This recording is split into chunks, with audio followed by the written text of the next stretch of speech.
What's up, everyone? This is Silver Slayer, and I have a treat for you today.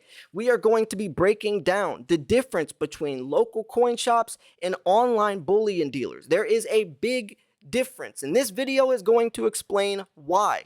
Now, if you didn't know, on my channel, I've interviewed the owner of my local coin shop several different times. His name is Chuck Coins in Wadsworth, Ohio. He is the definition of an OG stacker. He's been in business for 40 plus years. He's a retired policeman. He's a silver stacker, cold-blooded, right? No doubt about it. Then I also had the opportunity to interview the CEO or one of the founders of Bullion Max, which that guy also came from AppMex, so he's also been in the field on the online side of things for a long time. So I really got an opportunity to get a behind the scenes interview and perspective on both of these different types of companies and these different environments, because believe it or not, there is a massive difference. Now, I paused this interview at a specific question that I asked him that really does showcase the difference of why it's so important to understand the difference between both of these as well. It's not just, oh, well, this place, there is some major differences that stackers need to be aware of when in terms of buying and selling to these different places. So I'm going to show you the question I asked him and how he answered this question. So let's say I bring in this PF70 Ultra Cameo Panda and I wanted to sell it to you. What would you price this compared to an MS70 slabbed American Eagle? Would there be any price difference? I probably, well, on the 70 Eagles, I'm paying like $8 over spot. Even for a slabbed one for MS70? Yeah. Okay. But for Pandas, I probably would be less than that because I haven't been able to sell them real easily in the last 2 or 3 years, yeah, compared to 10 years ago. Yeah, we were actually talking about this, guys, before I started the video. He was saying Pandas are actually a lot harder to sell nowadays than back in the days. And we were talking about it's probably because a lot of people aren't really on good terms with China right now, which is interesting to think about. And I'm curious if that would kind of blow over or not. So you could see how interesting it was that he was only willing to pay a couple dollars over spot for some high premium coins. I mean, granted, he probably didn't know that that was a PF70 Ultra Cameo Moon Festival Panda. He's just thinking of an MS70 Panda, but still, the saying, pay for the coin, not the slab, could not be any more true in these types of situations. You would want to sell an MS70 or MS70, Eagle or a PF70 Ultra Cameo Panda online, right? That's a $200 coin. Now, local coin shops usually don't pay for, high premium silver to that degree. They might pay you, a premium on your Morgans or maybe, some type of semi-numismatic coin that's more rare. But when it comes to just basic bullion, that's where you would want to take your silver, right? Local coin shops are where you would take your junk silver, some just, raw Eagles, generics. But when it comes to any type of coin where you're paying a premium, online is where you're going to make the biggest bang for your buck because you're cutting out the middleman. Remember, he still has to buy the silver off you and then resell it at a profit. Plus, the most important part about this video is he looks at silver as silver. He doesn't care how pretty the coin is. He doesn't care anything about that. He's buying the 1 ounce inside of the coin, not how cool it looks. Where online, people are willing to do that because they're more collectors, right? They're not just paying for the 1 ounce inside of it. There is some collectability factor which they're willing to pay for.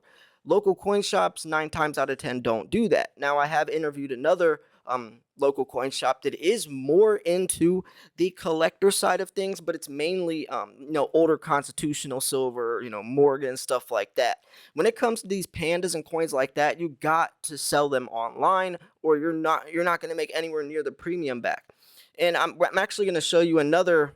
This is a whole separate video than this one. This is another interview. You can see this one is my coin shop running out of silver. And then this one is titled, Is My Coin Shop Sold Out? And this was around the time of the Wall Street Silver stuff. I wanted to show this one as well, or a point that he made, because it's a really good point. And he mentions he mentions this. Well, first off, this is a really cool interview. I'll link both of these in the description so you can watch them. But first off, I bring up the panda, and he says something really interesting. He said, right now, pandas aren't selling for much because people are mad at China from the global situation starting there. But then I go into asking him, over time, since he's been stacking for 45, 50 years, and that's how long he's been in business. He said he used to sell silver out of his trunk of his car. If you watch, I highly recommend you watch these interviews. But one of the questions was, have you seen the price of silver or what affects the price of silver over time change? And he said, oh, definitely, right? Back in the day, what affected the price of silver is much different than what affects the price of silver today, which means we have to learn how to adjust and adapt, right? Nowadays, speculation plays a much greater factor. And yes, a lot of things affect the price of silver. It's going to be pushed and pulled from all different directions, whether stock market volatility has a stronger pull, or the dollar index, or nowadays there's cryptocurrency as well, and there's a war, there's a lot of different things.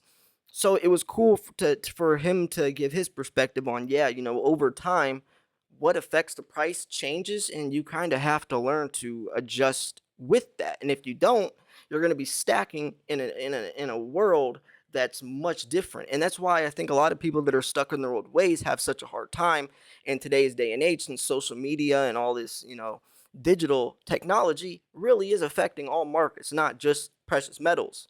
And that's probably one of the most important things, and probably one of the most common things I see for people that have been stacking for a very, very long time is they're stuck in their old ways and they aren't realizing that, hey, we're in a new day and age. You have to learn how to adjust and adapt. You can kick and scream and whine all you want that it shouldn't be this way, but regardless, that's not going to do anything. You have to learn how to change with the market if you want to keep profiting or be successful.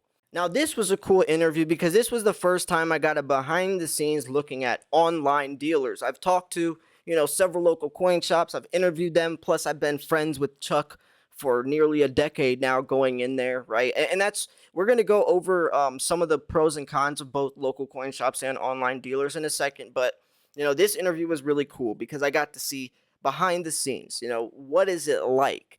I'll link this interview in the description as well. Me and TJ really asked some good questions, right? I'm not gonna spoil them, but we sat down and really thought about questions to ask, stock, in regards to the pricing or premiums, all that. It's a really good interview. But this is coming from a completely different, you could tell how much different online dealers and local coin shops perspectives are in the silver market, which is why, if you take silver or, buy or sell to each one of these places, why you're going to get such a different outcome, right?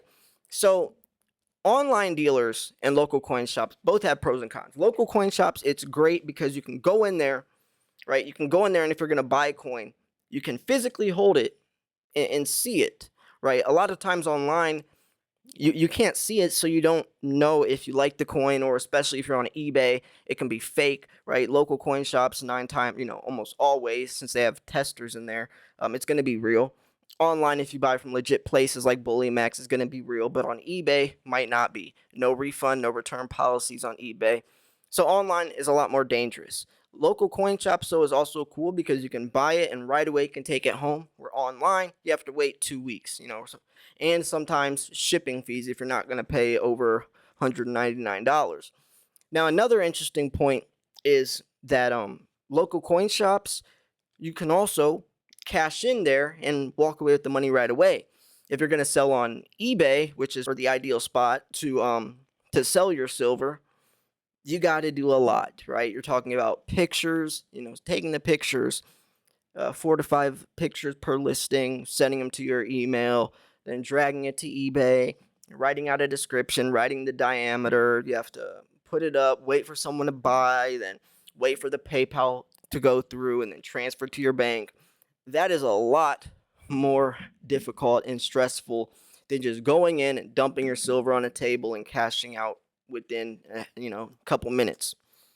Yes, it seems more convenient to just go to the local coin shop and do that, but as you saw previously, a lot of the coins that we're buying, you can't do that with. So if you're someone that really just wants liquidity, and as someone that just sees silver as silver, then just going the generic route or just eagles. Well, nowadays I couldn't even say eagles. Like this is a Type 2 eagle. These coins now premium. This is considered a high premium coin, but maybe just going the constitutional silver, generics, stuff like that. Maybe bars as well. You could do that. You could just go dump it on the table. You'll get a fair price. But if you have any type of semi-numismatic coin, aka high premium silver, I don't like calling it semi-numismatic. That's extremely contradicting. But any type of high premium coin, you're gonna have to sell it online. Now, I did make a video yesterday talking about ways to make that entire online selling situation a lot less stressful. If you want to go watch that video, I highly recommend you do. It's titled "Don't Sell Your Silver Till You Watch This Video," and that's the most true. That's true. You really shouldn't, because I explain a lot of important stuff in that video in regards to selling. But the whole point is that you have to understand the differences between these two places, especially if you're new, because buying and selling are two completely different scenarios with different costs and will dramatically determine the outcome of your success if you're being careful. If you're not, if you don't know the difference, then you could be getting your head ripped off or selling yourself short on, and I'm talking major degrees.